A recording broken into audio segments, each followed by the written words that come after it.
5 seconds. He's going to throw it. Howard leaps. He has it. Touchdown. Carolina back from the dead to tie the game with 2 seconds to go. Snap back, spot down. The kick is cleanly away. It is good! And Nick it's Weiler with a Yes, sir. 54-yard field goal. And how about them Tar Heels? They do it! Here's Kupak. Gives off to Amos. He's got it! He's Unbelievable! Unreal! Jordan back to kick. It's blocked again. Picked up. It'll be a touchdown, Carolina, for Bracy Walker. He blocks his second punt and scores his second touchdown of the season. It's 14-13. Mr. Jordan meet Mr. Walker. Bernard fields it at the 26. Heading to the far side. Gio at the 35. Gio, he's at the 50. No, he's not. Yes, he is. Gio, he's going to take it for a touchdown. Are you kidding me? This is the Heel Tough Blog Podcast on Spreaker.com. Hey guys, welcome into another edition of the Heel Tough Blog Podcast.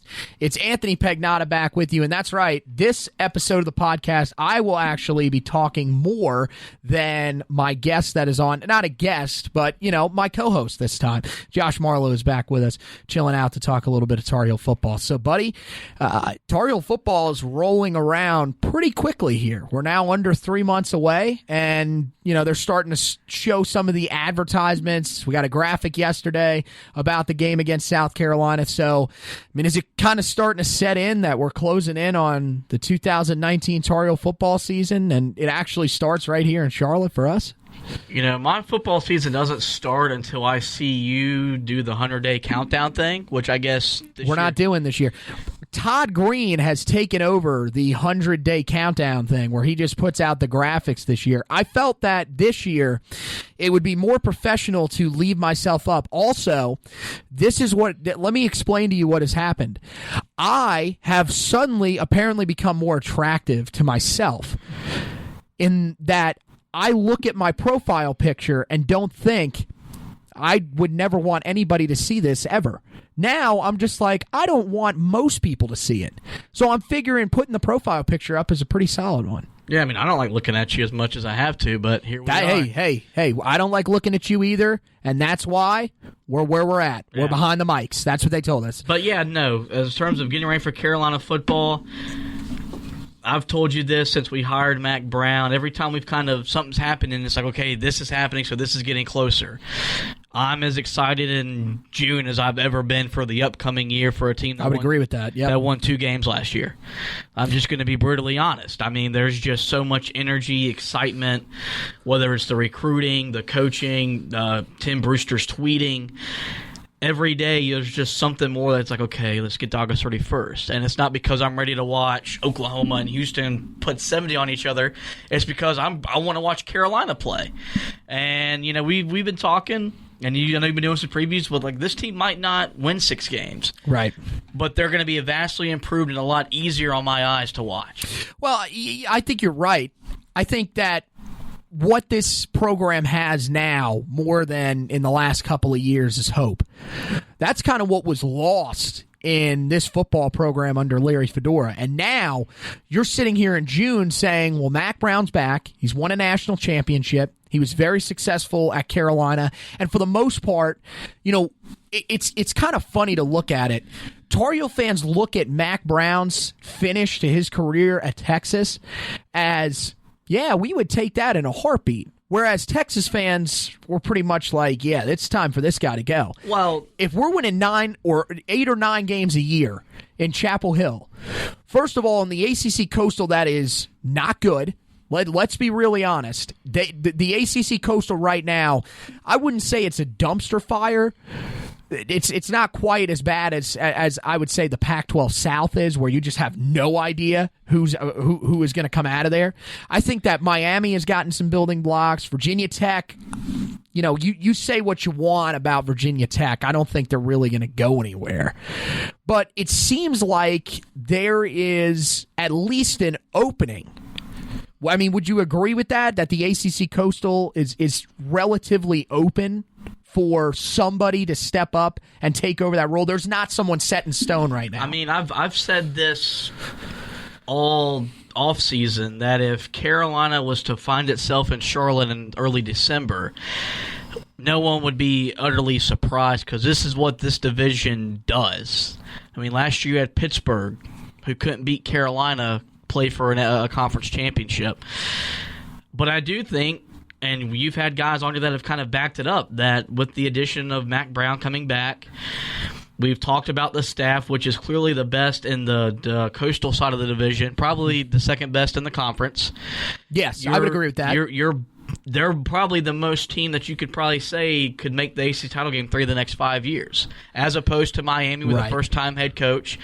Virginia Tech, where Fuente hasn't done a bad job, he's in an impossible situation. You're replacing Frank Beamer and all of what he accomplished. Somehow enters, year 4, year 5, and they're pretty much telling him, you don't win 10 games and have us in a New Year's Six Bowl, you might be fired. His situation is weird, though, with all the transfers and everything. Like, it's very strange to think that a guy that, for the most part, I mean, we would call, I mean, you would call him relatively successful so far. Yeah, I mean, I think he's done a very right? good job there, considering it's what Frank Beamer did there is not easy. It's not an easy place to win. Oh, yeah. Frank Beamer is a historically great head coach. But getting back to Carolina, right. I do like where we're at. 8 or 9 wins, like you said. At Texas ain't good enough. At Carolina, you're competing for a conference championship most years. Right.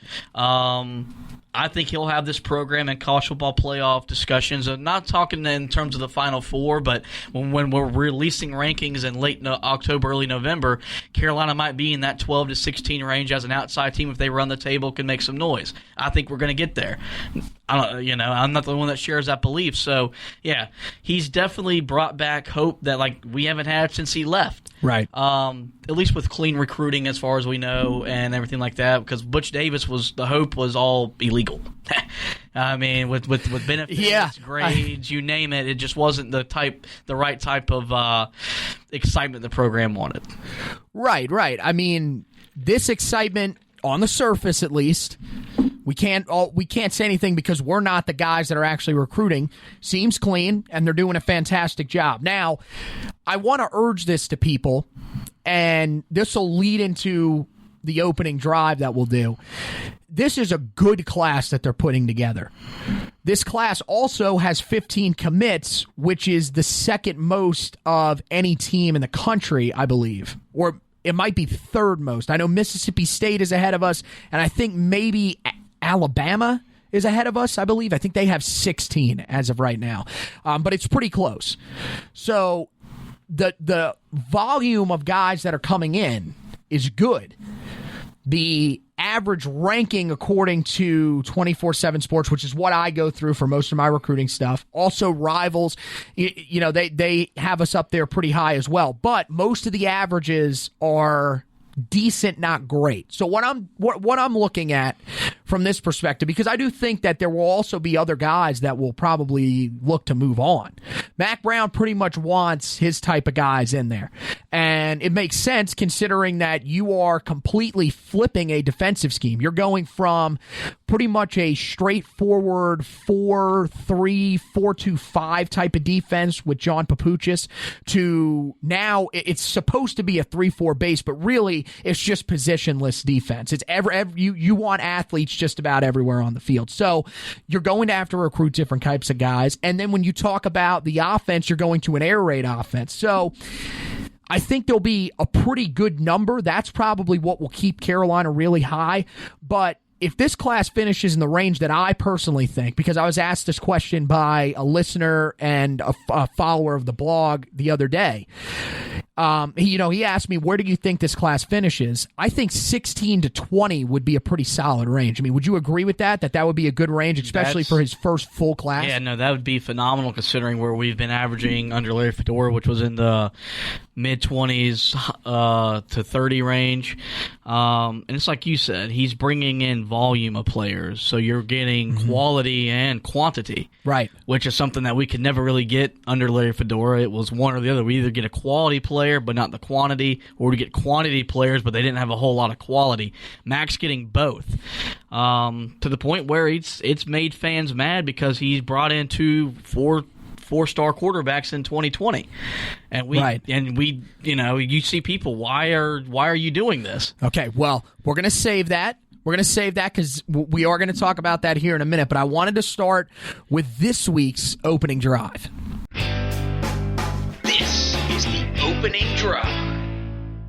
And on this week's opening drive, we're going to talk about the commitments that happened this week. And it's A.J. Beatty and Bryce Watts. Both those guys committed to Carolina after taking their official visits. A.J. Beatty, 3-star strong side defensive end from Central Catholic High School in Pittsburgh, Pennsylvania. Central Catholic is one of the better recruiting schools when it comes to the state of Pennsylvania. There are a lot of kids that come out of there. It's a really good talent factory. This is rare. We don't see Carolina really go up into the Pittsburgh area. Usually, or really even Pennsylvania. Usually it stops at about Washington, D.C. That's where they usually will cut it off. But you can see that, Carolina's starting to stretch their recruiting zone just a bit. I mean, you got a guy, both quarterbacks are actually from out in the middle of the country. You got one from Texas and you got one from Arkansas. So you can see that they're starting to stretch their recruiting boundaries a little bit. I mean, we know that, the areas that are important, Charlotte, Greensboro, the Atlanta area, some parts of Florida, central and south are the main parts. Also, Jacksonville, very big. But Carolina's really starting to stretch it out just a little bit. Also, Tidewater region is another area. Carolina's done a lot of great recruiting. But getting back to Beatty, he's a guy that had 15 sacks as a junior in high school. That's a really good number, especially for a high school player, because sacks are not all that easy to come by at the high school level, mainly because you just don't play a lot of games. He got that in 11 games. And the other thing is quarterbacks are very prone to making bad decisions as opposed to taking sacks. At the high school level, you'll see the guys that will try to heave the ball 60 yards down the field rather than take a sack. So 15 sacks as a junior, really great number. The best thing about him that I watched was his handwork on tape. He's a guy that, at the high school level, it's so hard to teach guys. You don't always have to beat people with speed or with power. There are certain strategies that you can use. He does a great job of keeping the offensive tackle's hands off of him. I think that's the best thing. Everybody's always saying that, look, if they get their hands on you, it's not the worst thing. It's when they get their hands inside of your shoulders. That's when you're in trouble. So, I saw it multiple times. I think Beatty's a really good player that really can come in and give some value to Carolina. He's not that highly ranked, and it's really because he's pretty much just going to be a pass rusher. He's pretty limited. He's not a guy that's really going to be able to get sideline to sideline and stop these guys off the edge. He's not going to be a guy that's going to make a ton of plays against some of those runs, against some of those outside zone option plays. So it'll be interesting to see, what he's able to do when he gets on campus at Carolina. If maybe Tim Cross can work on some of those things with him and help him become a little bit of a more well-rounded player. But I'm going to tell you, having a guy that's just a downhill pass rusher, nobody's ever going to turn that away. And then the other guy that committed was Bryce Watts. This is the transfer from Virginia Tech, the corner. He was on campus, kind of quietly on campus. Didn't make it as public as the other 3 guys that visited campus this past weekend. Last year had 29 total tackles, an interception, and 7 pass deflections as a sophomore. But he did have a little bit of an up and down season. Some of the people around Virginia Tech football pretty much said there were times where he was really good in coverage and there were times where he really struggled in coverage. So I think he is pretty much taking the place of KJ Sales, a guy that, had some flashes at times, really showed something, and then at other times, he really had his struggles. There were games where he was really good and where he was really bad. So we'll see what he can bring to the table in Chapel Hill. That will probably have to wait, though, as he will apply for the hardship waiver, but it looks like he's probably going to have to sit out until the 2020 season.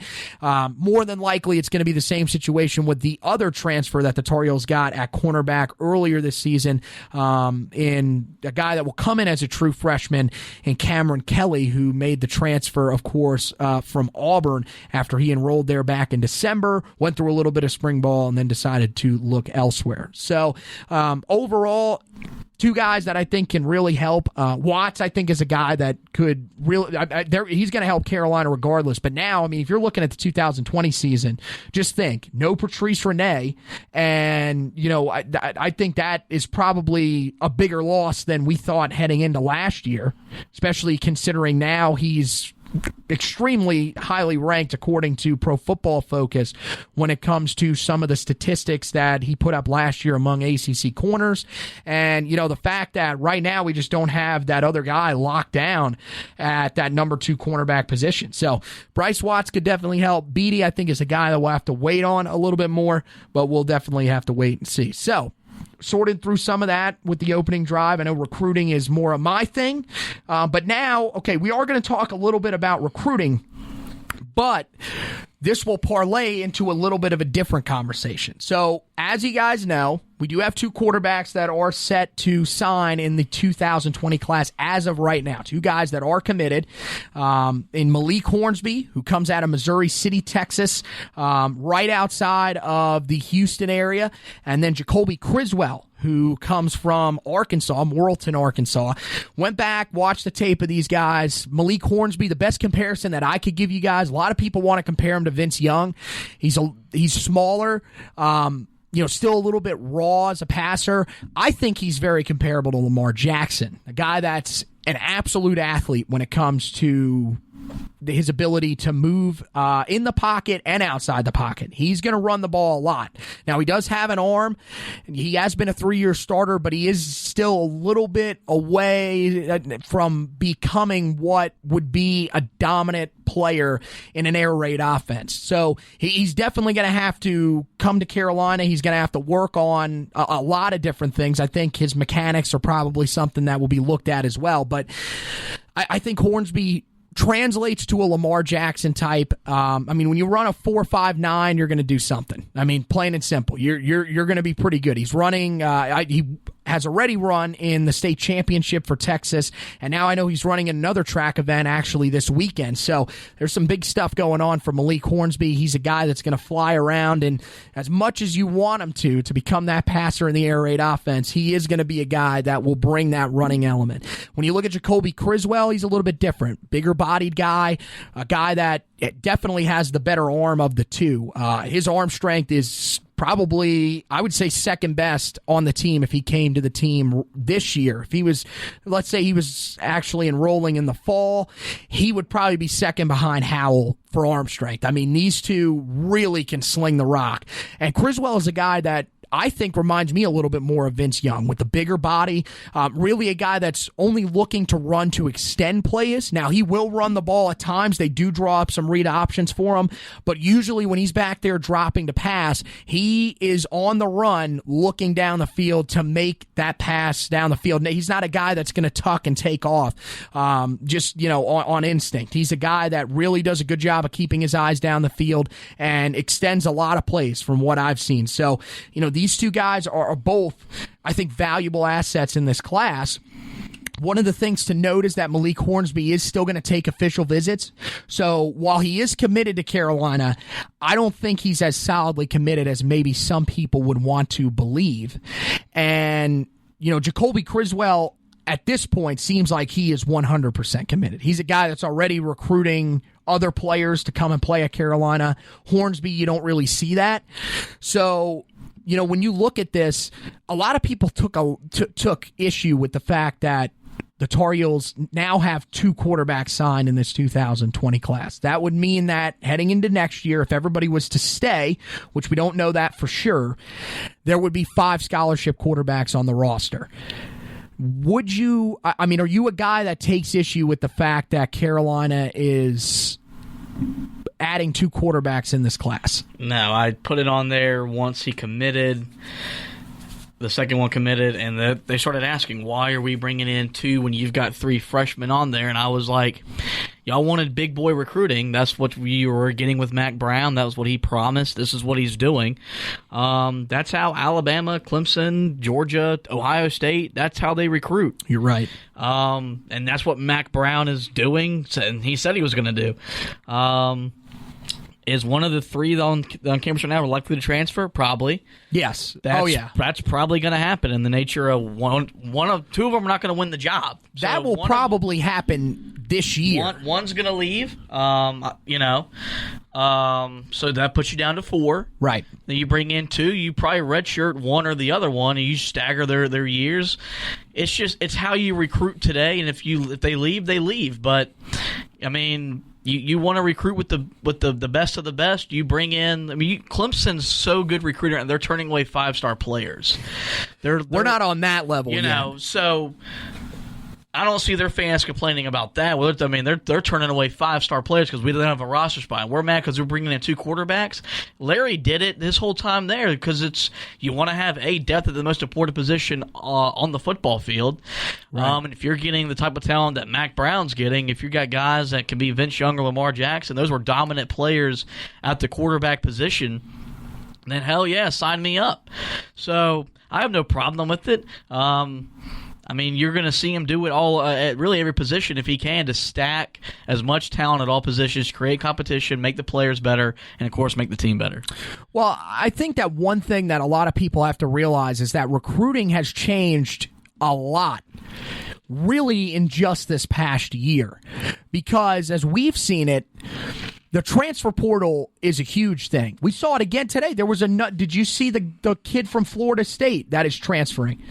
That is a true freshman that was enrolled in the spring and is already transferring. Exactly. So pretty much what this tells me is that not only do you have to pretty much recruit these kids during their recruiting cycle, once they sign that letter of intent and enroll, it used to be over. It's not anymore. There is someone that is always in their ear. There's someone in their ear when they transfer, a la Brew McCoy, the wide receiver or whatever you want to call him, the athlete or whatever they're going to clarify him as, that enrolled at USC, transferred to Texas, and now is going back to USC.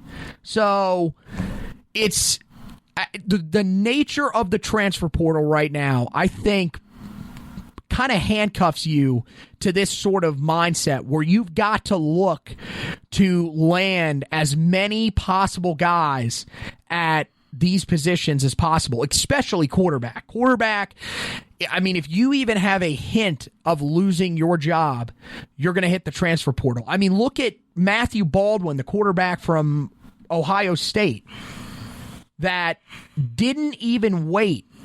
I mean, they said the quarterback battle between him and Fields was pretty close.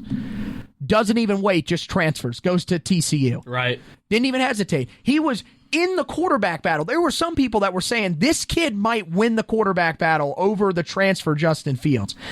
But who knows what happened? Had a bad practice or whatever, and maybe Fields was thought to have taken the lead, immediately transferred. So, and I'm not saying that's how our guys are going to be. It doesn't seem like that because they've stuck through the spring, and it doesn't look like any of them are going anywhere right now. All 3 of them are going to continue to battle. And it's like, I had one of the fans that was telling me the other day, well, what happens if both of them transfer? Because I think that's a possibility. I don't see that happening because look at the injuries that happened to us last year. Remember, we have 2 guys on the roster that have experience, but both of them came in their first game and were injured in their first game that they played in.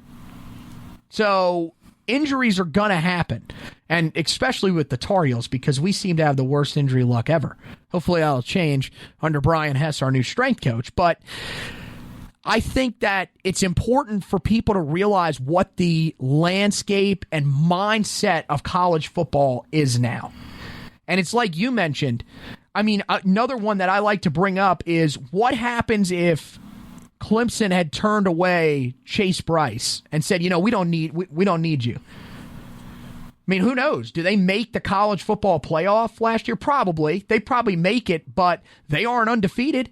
Because if they don't have him, they do not come back and win that game against Syracuse.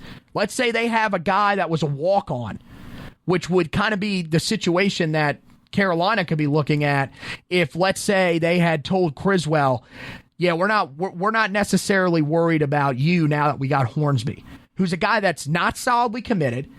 Let's say then you do lose one of your guys that's currently on the roster.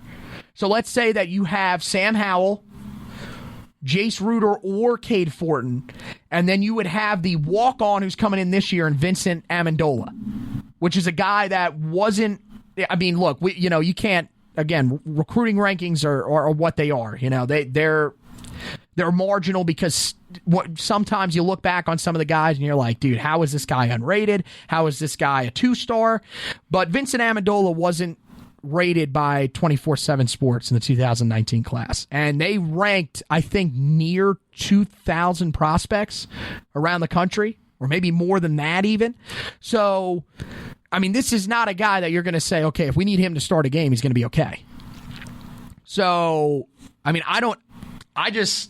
to me, it seems like this is the right mindset to have, especially if you know that Hornsby is committed, but may not be as committed as some originally thought when he chose Carolina. And, I mean, I guess I get the people that are saying, well, you got Howell, who's extremely talented, guy in Hornsby who's extremely talented. Are we just wasting Criswell? Well, I don't necessarily think that's true. And, as we've seen with some of these other guys, I mean, look at Nathan Elliott and Chaz Surratt. If you just went off of recruiting rankings, Chaz Surratt should have easily been the starter. And we can all agree that even though he wasn't really that great, Nathan Elliott was the better of the two quarterbacks. Right. So, I mean, I just, this argument to me is one that, I mean, look, you can take whatever side you want to on it, but I mean, it's like you said, if you're going to recruit on a top level, like Mack Brown wants to, then this is the right thing to do. And I mean, I'm a guy that I don't have a problem with that. So, I mean, is there, anything else you want to add? No, on this is, we literally sat on this podcast and on social media for years complaining about recruiting quarterbacks in specific. Remember that we were on pace to miss out on a quarterback before Howell signed in this class when Mack came in, to miss out on a quarterback for 2 out of 3 years. Yeah. Which is unheard of in today's college football recruiting. We've been wanting high-level recruiting and upping the talent level. This is how you do it. If they leave, fine. But this is how you build a championship roster. Right. And that's Mack Brown's goal. He'll worry about the attrition as it happens. He's doing it now. So just trust the man that when we hired, we all got, excited about, because what he's doing everything he said he was going to do when he took the job. Right. So if Howell leaves or Ruder leaves or my guy Fortin leaves, it's going to suck.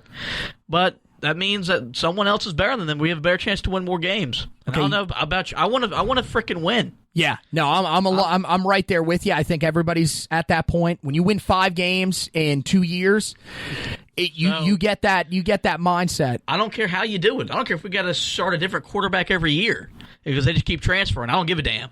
Well, that's not going to happen. Of course not. So, okay, I want to ask you this question because you said that you think one of the 3 that's currently with the team right now will transfer.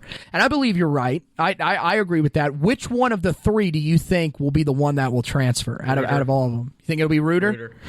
I think Fortin's going to win the job. And I don't think Howell's going to leave because he's a year behind them. Right. You might redshirt him or he might redshirt or whatever.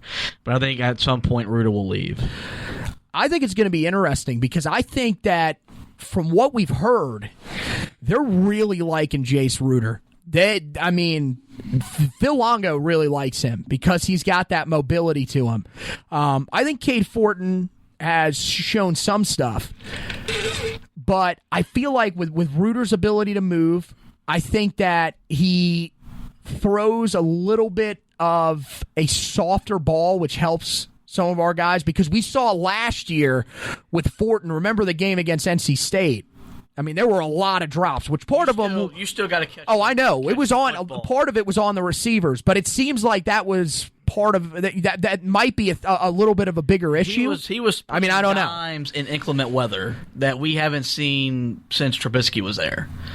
So that's not saying a whole lot with the group of guys that we have had since throwing, and we were there. It was very cold. Yeah, well, yeah, it was not a good day for football. There was a breeze in Kenan Stadium, and he was putting the ball where the ball needed to go. Oh, again, I'm not saying that he is. And here's the thing about Fortin. This is the reason why I think Fortin, in a lot of people's minds, was ahead early on in spring camp. He was a guy that came in and grasped the playbook very quickly, as opposed to Reuter and Howell, which took a little bit of time. Now, Reuter, I think, was probably right along there with Fortin. Howell was, of course, a little bit behind because he's a true freshman. This is his first time on campus, so getting adjusted to everything and then getting adjusted to the playbook is a little bit different. I would probably lean Fortin out of the three of them, but it's going to be close because I feel like Reuter's a guy that wouldn't mind sitting behind Howell just in case. Although I think Jace would be a fantastic fit if Les Miles wanted him out of Kansas.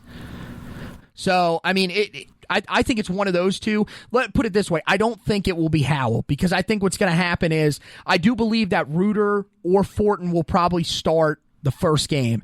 And then I believe Howell will eventually take over because he's the most talented out of the three. And I mean, just from watching him, he's a guy that comes from a system that wasn't an air raid offense, but it was somewhat similar. He's a guy that I think will like the fact that there's a little more freedom in the offense. So I think the system fits him well, and eventually he'll take over. I'm going to go with Fortin. You go with Reuter, but who knows? We'll have to wait and see if it plays out. Hopefully, both of them stick on the roster. That would be nice, but you never really know. So, any other things you want to touch on here, or are we ready to get this thing shut down? All righty. So we'll wrap it up with the 40-yard dash. It's time for the 40-yard dash on the Heel Tough Blog Podcast. And on this edition of the 40-yard dash, we'll start by talking about one of Carolina's defensive ends who is on schedule to be back in the fall with the Tar Heels. Alan Cater has been going through summer workouts and looks to be recovering very well from his injury that he suffered last year against the Syracuse Orange. Of course, that ended his season. It was a torn ACL, but everything looks pretty good now, and it looks like he will be able to slide in. Now, it'll be interesting to see where he plays, if he's going to stand up and play outside linebacker, or if he is going to keep his hand in the dirt and play defensive end. But it will add some more depth back on that defensive line that is kind of needing it. And really, Alan Cater's a guy that when I went through and looked at it, he's probably a guy that's going to end up starting due to all projections. So to have a guy that's as talented as that, really looked like he was starting to round into form before his injury last year, that's some big news. Also, Trenton Simpson and Timothy Lawson, two of the Tar Heels' big targets in the 2020 class, are set to make their decisions. Now, Trenton Simpson will be the first of the two. That's the 4-star outside linebacker from Mallard Creek High School in Charlotte, North Carolina. As of right now, this was one that was trending pretty well for a long time for Carolina.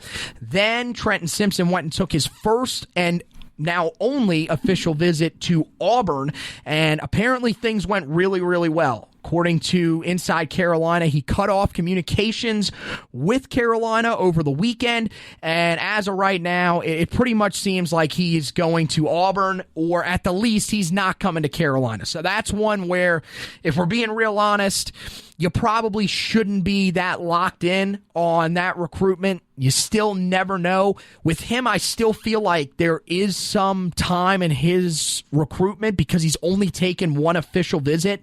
I don't know if he's scheduling any official visits later on this year. Of course, that's not going to be released until well on into the season.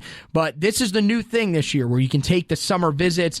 They actually started it last year, but this year they're opening it up even more. A lot of guys I think are going to start taking those visits early, but that's could lead to more decommitments, guys that when they circle around and start heading to some games, heading to some later official visits, or start rethinking some of those things, maybe they look back and say, maybe I have to reconsider. So you never really know.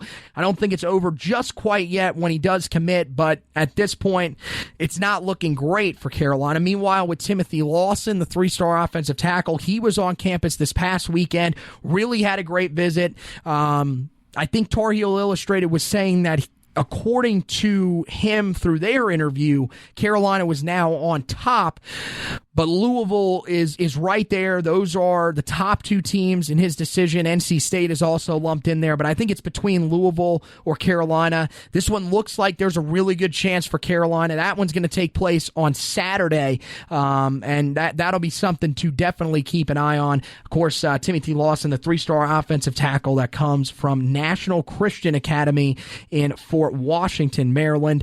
If Carolina is able to land him, that is a guy that they could use on the offensive line. Of course, they are going to lose some guys. Charlie Heck will be moving on, as well as Nick Polino after this season. So Carolina will be looking to make some impacts on the offensive line. Trey Zimmerman and Malik McGowan right now are the two guys that are committed, so they will look to add to that. And finally, the 7-on-7 camp for Mack Brown and the guys. That is today. That is actually happening right now. Some of the guys that are in attendance, Des Evans, I know, is out there participating in that. He's actually doing some outside linebacker drills, so that's going to be interesting if you're out there watching that. And then the Showtime camp is Saturday. That's the big one. The Showtime camp is basically taking place of the Freak Show camp. So that's going to be where everybody's going to be. You're going to have guys from the 2020 class, 2021, and 22. A lot of big-time in-state guys, especially on the defensive line. That's going to be the group where if you're going out there to check this thing out, you have got to keep an eye on the defensive line. That is where all of the great prospects are going to be. The 2020 class is loaded with a lot of in-state guys. Same thing with 21 and 22. And some of the guys will be taking official visits. Both of them are defensive linemen. Kedrick Bingley Jones from Providence Day High School in Charlotte, North Carolina will be here, or will be up there, excuse me. And also Sean Martin, the 3-star strong side defensive end from Bluefield, West Virginia. He will also be taking his official visit. So keep an eye on all of those guys. There'll also be guys like Drake May, the quarterback from the 2021 class. That'll be interesting to keep an eye on, especially with what we just talked about here earlier in this podcast, and then a couple other big-time targets for the Tar Heels. So I want to thank you guys for listening to this edition of the podcast. You guys can go and check out the podcast everywhere that has podcasts, and then also on the website at www.heeltoughblog.com. That's where you can check out the blog as well. We got the off-season series that's still going on. Go ahead and go on there. Check out the offensive line rankings. We got the 5 tiers of offensive linemen in Carolina history. There are some controversial ones that I think you guys will want to argue about, including me putting Jeff Saturday in the 3rd tier. That's one that I think a lot of people will be a little bit shocked on, but go ahead and read through the article, and maybe you'll come around to my side of thinking. Also, we got some great recruitment articles that are getting ready to go up. We'll preview Trenton Simpson and Timothy Lawson's commitments a little more in depth, and also we'll have everything that we can provide for you once those guys do commit, where Carolina will possibly go after that. And we got another thing coming up where we're going to talk about the most important guys for the Tar Heels to land. Of course, with the podcast, more season previews are coming up. We'll also talk a little bit more about some of the recruits, as we've been trying to get you guys more familiar with the guys that are signed in the 2020 class. And also coming up down the line, we will reveal our scouting schedule for the 2019 high school football season in the Charlotte and surrounding area. We might get on the road a little bit this year, hoping to get up to Greensboro to scout 1 or maybe 2 of the guys that are up in that area for you guys. So, once again, want to thank Josh Marlowe for joining me, my co-host, as always, and want to remind you guys that you guys can check out the Roy's Boys podcast. That one is on Spreaker, iTunes, Spotify, and iHeartRadio. Those are the same places that you can, of course, check out the Heel Tough Blog podcast. So, thank you guys for listening, and as always, go Tar Heels!